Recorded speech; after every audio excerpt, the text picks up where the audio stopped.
Alright guys, so this is going to be our first video for Monday, March 23rd. As we know right now, they're not going to announce the test dates until April 3rd. So what I'm going to start doing today, moving forward, is trying to take some element of each period to the key concepts and begin to review. The only real way we can do this, I'm not going to, first off, I'm not going to go back through every single PowerPoint, every unit, and go through every single detail, everything we did. That just would take too long. So instead what we're going to do is basically try to hone in on the key concepts. What I'm going to do to kind of help you out is each day in the Moodle I'm going to post the whatever I'm covering corresponding review packet from Princeton Review for you to read, and you really need to read it so you can go get some detail to use on this test. And I'm also going to try to go through the corresponding key concepts. I've posted the exam course guide for AP European History for you to look at. And it's going to start today on it's going to start on page 40, PDF page 45. Understand the key concepts. They do it thematically. So like the first thing they're going to cover is contextualizing the Renaissance and Discovery. And if you notice, the numbers of the key concepts don't match. They're not all in the same order, essentially. So just kind of be aware of that as you go through. But we're going to do our best to kind of cover the material the best as we can, give examples, give detail. That's what we'll be working the next couple days. If this approach doesn't work for you, let me know. But the biggest thing is you're going to have to just do stuff like readings. You got to read the information. You got to go through the key concepts. And I'm going to also post the crash course videos, which is going to really help fill in a lot of that, kind of coloring the things that you're missing from the notes and stuff. But you know, that's the best way we can do this. You know you're going to have at least probably 2 or 3 weeks to review before you have to take a test. So you have time to wait this out. But just be aware that you want to start doing some kind of reviews as much as possible. So what I'm going to do for you first is kind of do speed reading through the Renaissance portion of the Princeton Review. And then we'll go through and look at different sections of Princeton Review. I'll try to get as much as I can done today. If not, we'll do more Renaissance tomorrow, but let's get started with the Renaissance and overview. 15th and 16th century intellectuals and artists believed that they were part of the new golden age, meaning 1500s. Giorgio Vasari, a 16th century painter, architect, and writer, used the Italian word Rinascita, meaning rebirth, to describe the era in which he lived. Vasari and other artists and intellectuals believed that their achievements owed nothing to the backwardness of the Middle Ages, and instead were directly linked to the glories of the Greek and Roman world. History tells us that they were kidding themselves. The Renaissance artisans owed far more to the cultural and intellectual achievements of the medieval world than they cared to acknowledge. Nevertheless, the Renaissance was a time in which significant contributions were made to the Western civilization, with particular gains in literature, art, philosophy, and political and historical thought.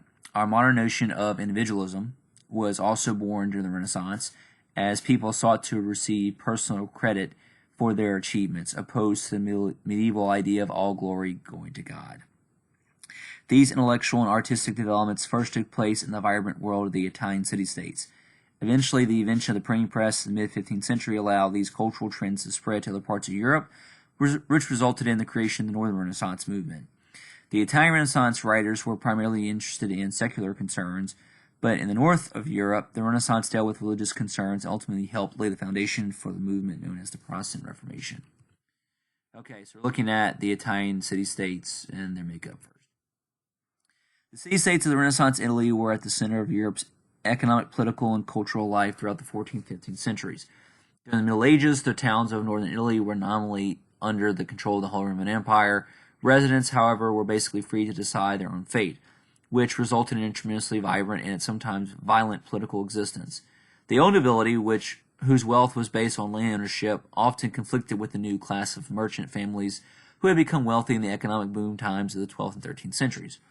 Both groups had to contend with an urban underclass known as the popolo, or the people, who wanted their own share of wealth and political power. In Florence in 1378, the popolo expressed their dissatisfaction with the political and economic order by staging a violent struggle against the government that became known as the Ciompi Revolt.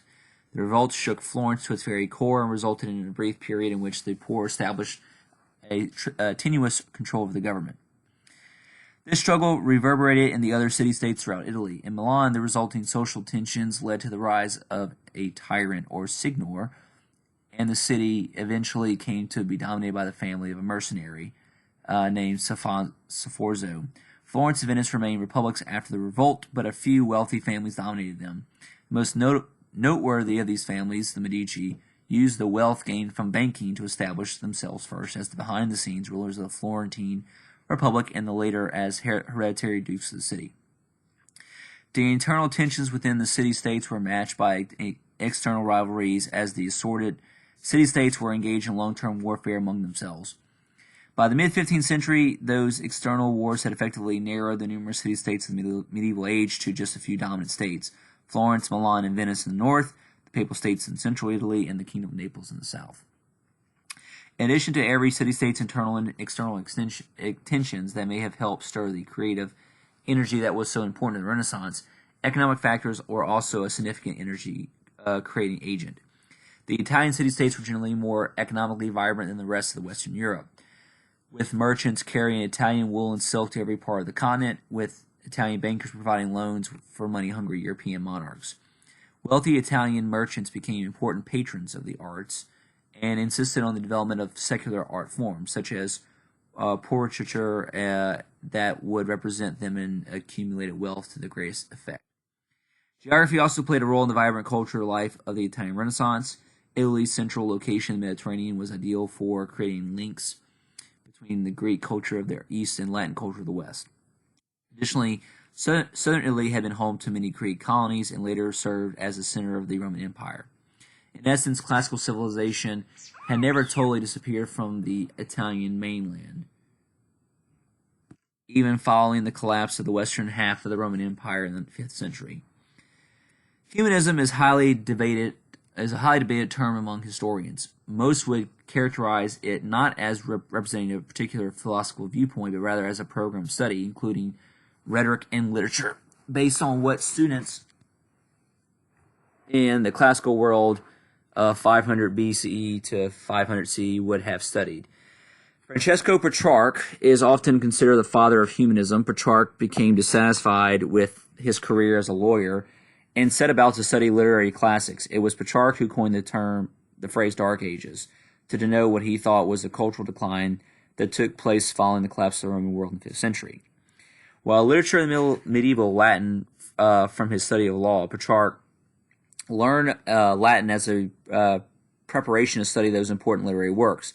In a task that was become exceedingly important to the Renaissance, Petrarch sought classical texts that had been largely unknown during the Middle Ages. It was common in the Middle Ages to become familiar with classical works not by directly reading the original manuscripts, but rather by reading secondary commentaries about the works.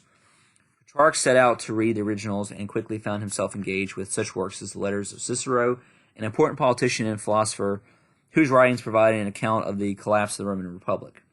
Cicero was a brilliant Latin stylist. To write in the Ciceronian style became the stated goal of Petrarch and those humanists who followed in his path. Although his contemporaries accused him of turning to the pagan culture of ancient Greece and Rome, Petrarch, despite his fascination with classical culture, did not reject Christianity, which is important for this time period. They weren't rejecting Christianity or religion. Instead, he argued for the universality of the ideals of the classical age. Petrarch contended that classical works, although clearly written by pagans, still contained lessons that were applicable to his own Christian age. Petrarch's work served as inspiration to a group of wealthy young Florentines known as the civic humanists. They viewed Cicero's involvement in political causes as justification to use their own classical education for public good. They did this by serving Florence as diplomats or working in the chancellery office where official documents were written. They also went beyond Petrarch's achievements by studying a language that had almost been completely lost in Western Europe, classical Greek. Before I go on from that point, read a little side excerpt box called The Italian Renaissance and the Greek Revival.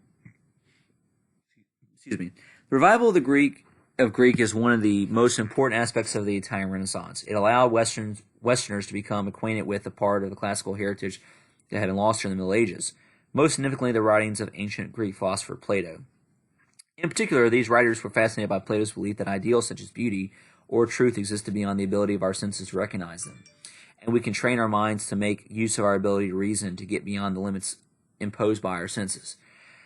This positive Platonic view of human potential is found in one of the most famous passages from the Renaissance, Pico della Mirandola's Oration on the Dignity of Man.